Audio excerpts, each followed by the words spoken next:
السلام عليكم خوتي العزاز، كي دايرين؟ لاباس عليكم؟ مرحبا بكم في مطبخ اشرف. اليوم ان شاء الله غنشاركوا معكم الحامض مصير.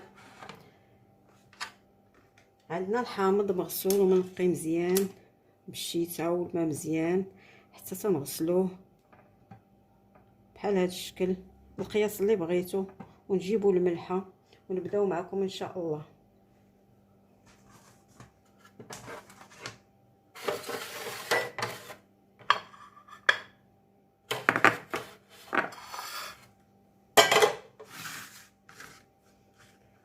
نبداو خوتي العزاز، تنحيدوا ليهم هذا الراس ديالهم بحال هذا الشكل، ونفلحوا الحامضه بحال هذا الشكل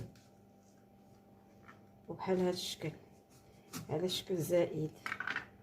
ملي تندير لها بحال هذا الشكل تنعمروها بالملحه، وهذه طريقه مجربه. نتمنى كاع الخوت المبتدئات اللي ما تعرفوش يرقدوا الحامض يتبعوا هذه الطريقه وراه غادي تنجح لهم ان شاء الله. صافي، وتتعمروه مزيان بالملحه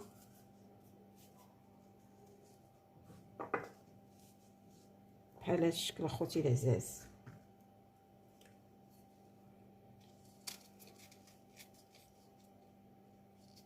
دابا راه الموسم ديال الحامض، راه وقت الحامض دابا.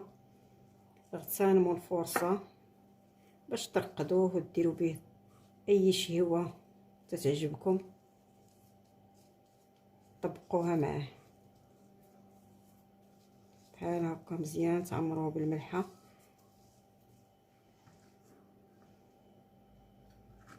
وتكونوا موجدين القراعي فاش غادي ترقد، يكونوا معقمين، يكونوا مغليين في الماء،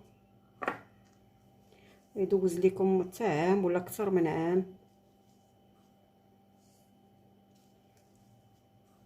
انا راه ملي تيجي الموسم ديال الحامض تنديرو تيبقى حتى العام الاخر بحول الله. نتمنى تجربوه ويعجبكم. الطريقه راه سهله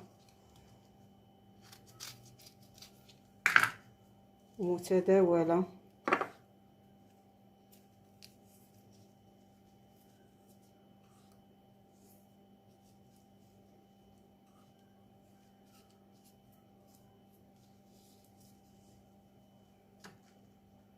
تنجيبوا القراعي اللي غادي نرقدوا فيهم اخوتي العزاز تيكونوا معقمين مزيان، وتنبقاو نديرو هكا ونوركو عليهم مزيان باش يطلق داك الماء ديالهم.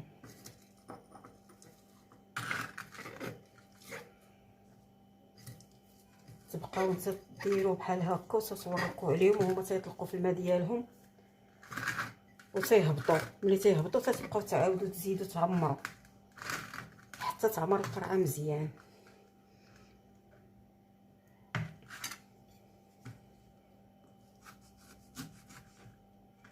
يمكن لكم ديروها بحال هكا وتخليوها حتى الغد ليه تلقاوها هابطه والماء ديالها عمرها، الماء ديال الحامض.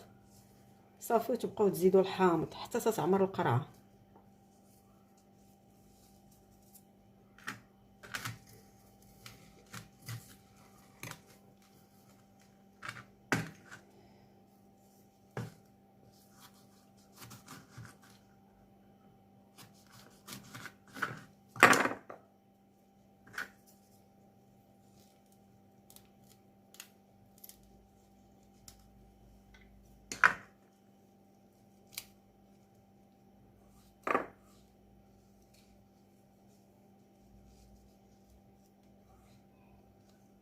تبقاو على هذا الشكل تعمروا وتورقوا عليه مزيان هكا.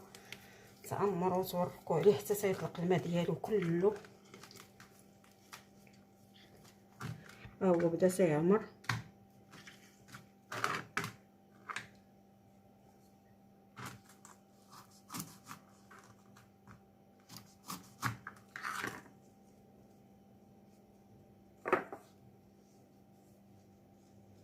انا غادي نجيب واحد القرعه نوريها لكم.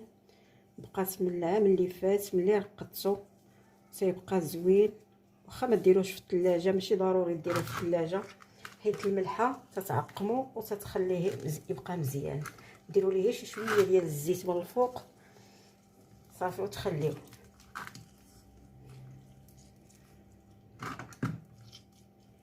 صافي تبقاو على هذا الشكل حتى تكملوا القراعي كلهم.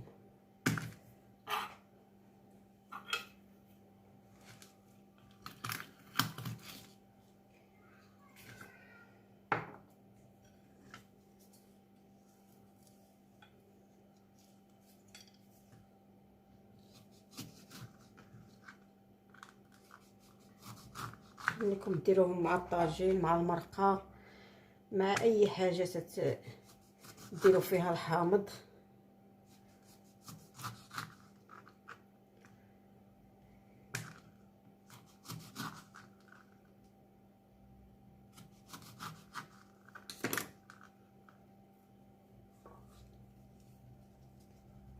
الطريقه راه سهله وبطريقه مبسطه، يمكن لاي واحد يمكن ليه يديرها. تبارك الله ما شاء الله. العيالات اللي تعرفوا راه ما يحتاجوش هذا، ولكن اللي باقي ما تعرفش لهذا الشيء، المبتدئات نتمنوا يجربوها من الاعجاب ديالهم.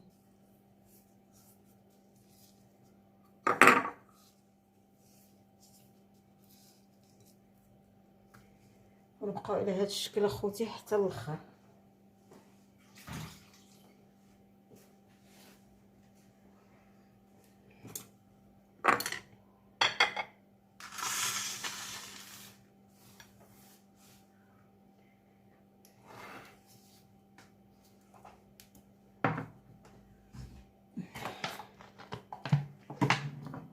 من بعد اخوتي ما يصبح الحال تتبقاو تشوفوا واش عمرات وتزيدوها واحد شويه ديال الزيت البلديه بحال هذا الشكل، اولا الزيت الروميه ولا اللي كان.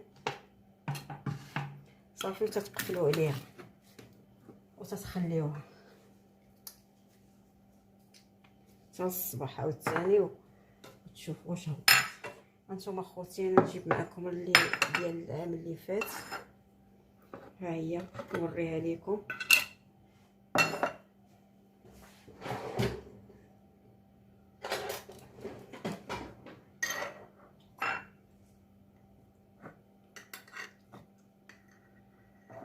هانتوما اخوتي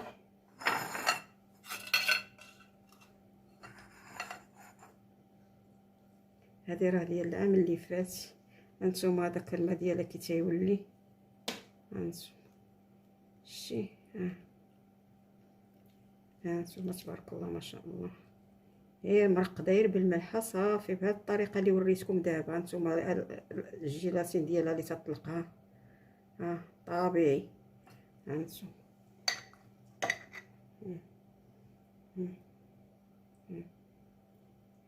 شوفوا كيف تيولي.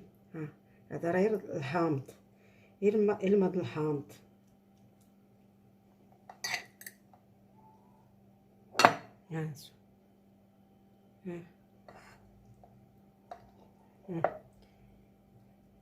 ما يحتاج لا صودا لا حتى شي حاجه.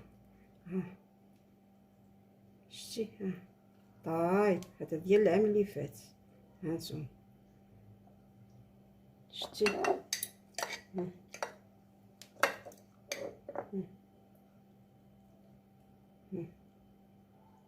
شي تبارك الله. هذا هو الفيديو ديال اليوم، نتمنى يعجبكم اخوتي العزاز وينال الرضا ديالكم. وشكرا لكم كاملين على التتبع ديالكم وعلى الاشتراك، ونتمنى تشجعونا. وشكرا جزيلا لكم داخل المغرب وخارج المغرب، والسلام عليكم ورحمة الله وبركاته.